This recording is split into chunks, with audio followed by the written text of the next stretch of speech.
Felizmente, nós começamos aqui a fala num evento de transporte rodoviário, né, socialmente responsável, com uma nota de pesar. A CNTA gostaria de pedir 1 minuto de silêncio pela perda de 2 policiais rodoviários federais, numa ocorrência agora em Fortaleza, e que mostra o quanto nós estamos muito aquém, né, de uma sociedade civilizada, e estamos aí em tempos de barbárie ainda. Por favor.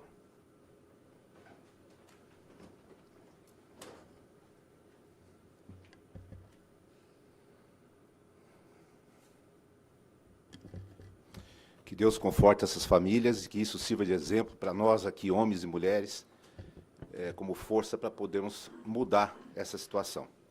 Dando continuidade, gostaria de agradecer, então, ao Risoto pela iniciativa e o trabalho que tem sendo feito ao longo do tempo, aos demais colegas que estão aqui sendo representados as suas entidades, e gostaria de mostrar um pouquinho, rapidamente, dentro do tempo que nos foi delegado, uma vez que o transporte rodoviário de carga, e mais especificamente a figura do caminhoneiro autônomo, nós teríamos assunto aí para fazer um seminário de um dia, e que agora, Risoto, surgiu a ideia de fazermos, e eu vou falar com você sobre isso. Muito bem. Hoje, a primeira pergunta que me fizeram quando eu cheguei aqui foi o seguinte: e aí, vamos parar? Os caminhoneiros vão parar? Né? Então, veja, a CNTA, deixa eu passar aqui o slide. A CNTA é a Confederação Nacional dos Transportadores Autônomos, conhecidos também como caminhoneiros. Então, isso no Brasil são 800 mil caminhoneiros ou mais dentro da ANTT, e a CNTA, através da sua estrutura de federações, que são 7, e sindicatos, tenta representar os interesses nas mais diversas áreas, as quais já foram muito bem aqui colocadas. Nós temos que ver que isso é um ecossistema multidisciplinar e multidimensional. E o entendimento dos que me antecederam é perfeito. E talvez a minha fala aqui seja repetir aquilo, mas diante da visão de quem realmente tem a dor, que é o caminhoneiro autônomo. O caminhoneiro autônomo hoje ele é responsável por 60% do transporte rodoviário de carga. Ou seja, as próprias empresas acabam subcontratando para que eles façam esse trabalho. Porém, ele é o autônomo, ele é uma empresa de um homem só. Ele não é como a transportadora, que tem um back-office e que possa dar essa estrutura a ele. Ele sai, não sabe quando chegar, chega, não sabe quando vai sair, e fica sem saber como vai ficar. Então, aquilo que deveria ser regra da nossa Constituição, que fala sobre segurança, saúde e higiene, para esse ser humano, para esse cidadão brasileiro, que hoje tange aos idos de uma escravatura, e nós chamamos hoje de um escravo sob rodas, não funciona. Como o coronel Marcelo falou, o poder econômico hoje esmaga esse brasileiro e coloca esta carga nele, para que, literalmente a carga, para que ele transporte o PIB do Brasil na pior condição possível. Hoje eu sou o executivo da CNTA, a minha história não é muito de poder público, nem menos de entidade de representação de classe.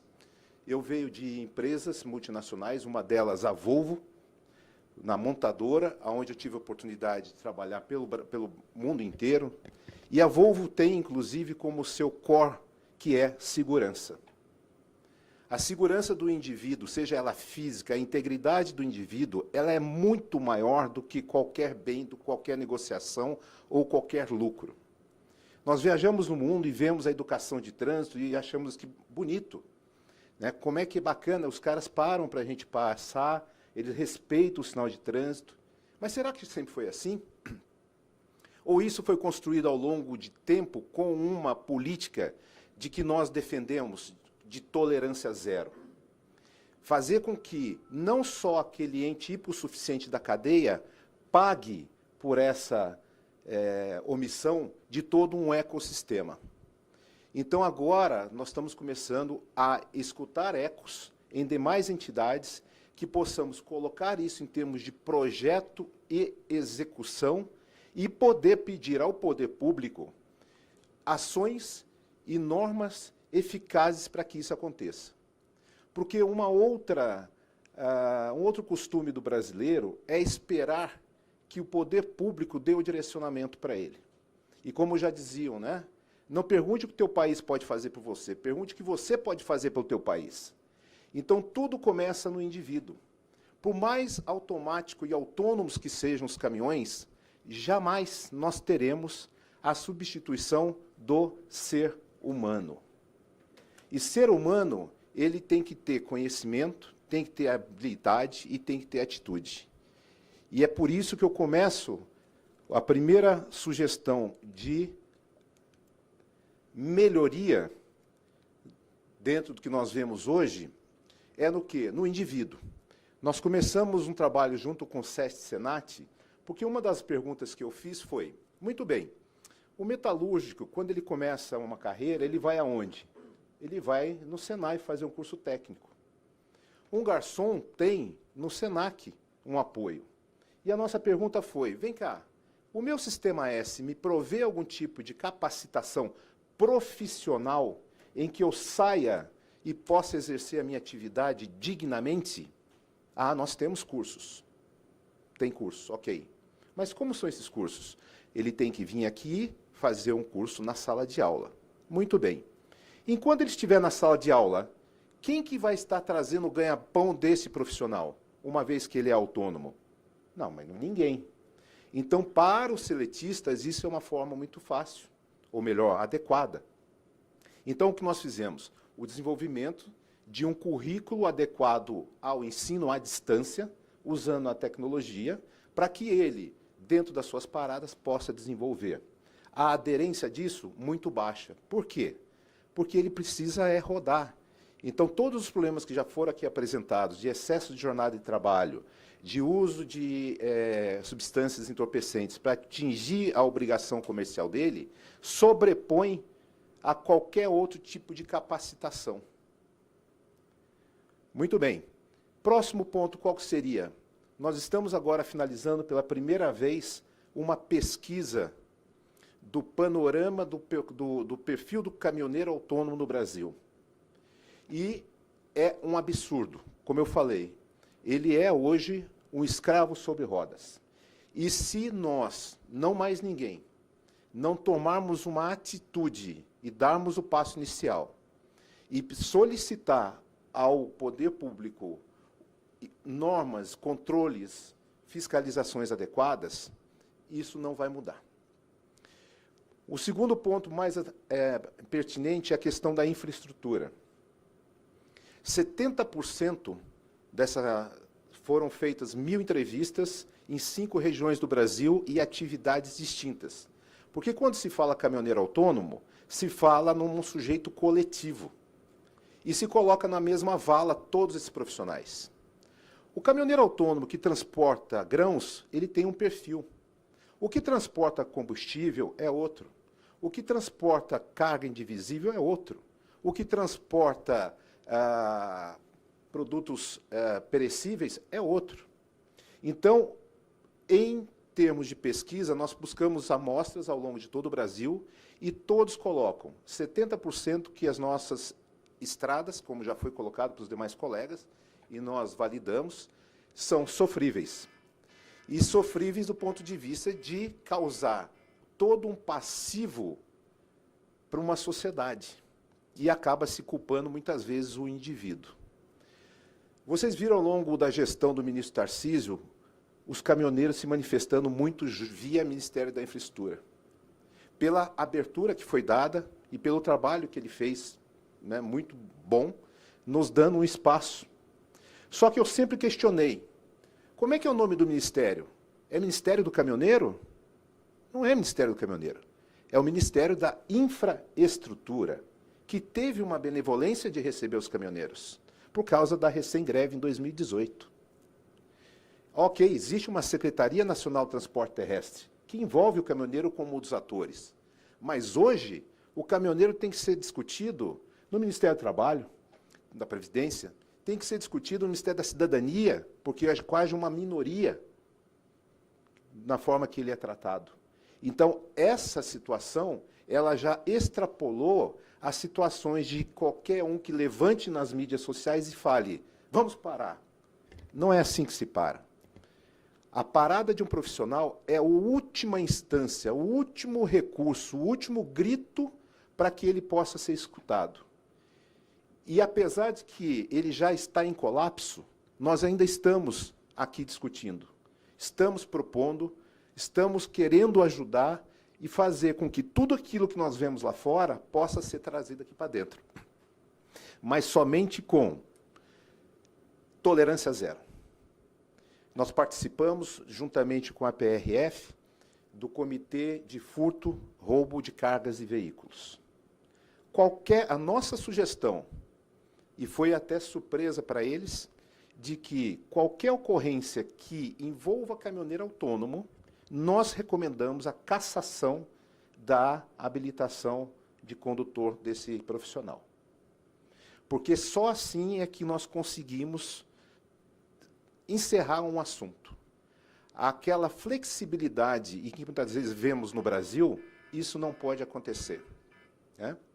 Muito bem, a segurança física, ela é um outro assunto, porque ao estar todo esse tempo nas rodovias, nas estradas, eles estão expostos a diversas situações. Se você for conversar com um caminhoneiro autônomo, a primeira coisa que ele faz é dar um passo para trás. Foi muito difícil na pesquisa, porque a todo momento ele é achacado por diversos outros atores.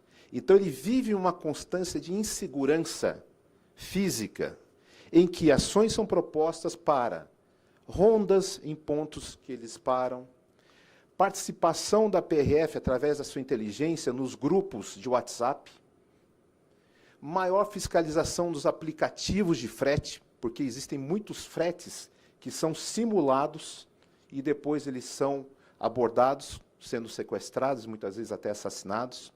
Né? E o tópico que realmente, infelizmente, nós não temos mais aqui o colega da NTT, já foi, né? Fiscalização, tanto da PRF, a qual nós damos total apoio, quanto da NTT. A PRF, uma semana atrás, se eu não me engano, estava fazendo uma operação padrão. E muitos dos caminhoneiros apoiaram. Enquanto alguns reclamavam, outros diziam, não, eles estão corretos. E nós, como CNTA, falamos, eles estão corretos. A partir do momento em que nós conseguimos reeducar o indivíduo, nós começamos a mudar essa situação, essa cadeia. Do contrário, nós vamos estar enxugando o gelo todo esse tempo. Muito bem, fiscalização em cima da estadia, o tempo de parada que ele fica aguardando uma carga e volta, o vale-pedágio, o piso mínimo de frete, que ontem tivemos uma medida provisória que vem a auxiliar a questão do gatilho, descendo de 10% de aumento para 5%, e isso é uma movimentação positiva. A questão do tempo de direção, que já foi falado. A execução e obrigatoriedade do exame toxicológico, não só para o caminhoneiro. Nós defendemos que, por exemplo, o jovem, quando quer tirar a sua primeira habilitação, e tem o desejo disso, vá fazer lá para saber se ele tem se passa nesse exame ou não. Muito bem. Um ponto fundamental que está correndo, que está acabando, e aí o Ministério Público do Trabalho pode auxiliar, a questão do uso indevido dos dados dos caminhoneiros autônomos por gerenciadoras de risco, que de gerenciar risco muitas vezes não gerencia nada. Então o caminhoneiro hoje, de repente, tem uma pendência no Serasa, ele não consegue fazer o trabalho dele porque uma empresa conseguiu uma listagem, não se sabe como, para poder negar a execução desse trabalho. A CNTA tem trabalhado nisso. A questão das contratações, e já finalizando, Garão, assim, contratação direta do caminhoneiro autônomo, que no passado era possível e hoje não é mais. Hoje o caminhoneiro autônomo precisa de intermediários para poder fazer toda a burocracia necessária para ele ser contratado.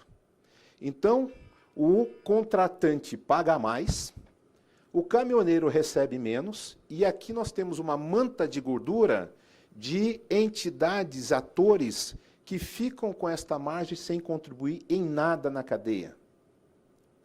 Então, assim, muito poderia ser dito. Temos o programa de renovação de frota, que hoje a informação que circula, e, por favor, se quiserem informações, venham até a CNTA. Hoje se fala, por exemplo, que a idade média da frota do caminhoneiro autônomo é 22 anos. Na nossa pesquisa, pasmem vocês, foi apresentado que é 14 anos. Então, nós estamos trabalhando para quem? Para o joio ou para o trigo? Nós queremos transformar essa categoria em joio ou em trigo? Nós queremos, como CNTA, em trigo. Então, olhar para esse profissional que realmente tem condição de trabalhar, que é um profissional que está tendo a sua remuneração, tem um caminhão adequado, tem a sua capacitação, e colocar ele justamente em condições de ser um micro, nano empresário do transporte. Bom, a pressa, infelizmente, não permite dar continuidade, mas a CNTA provoca e convida os demais atores para que nós juntos comecemos grupos de trabalho eficazes, grupos que possam chegar e fazer um movimento, seja no legislativo, seja no executivo, de mudança.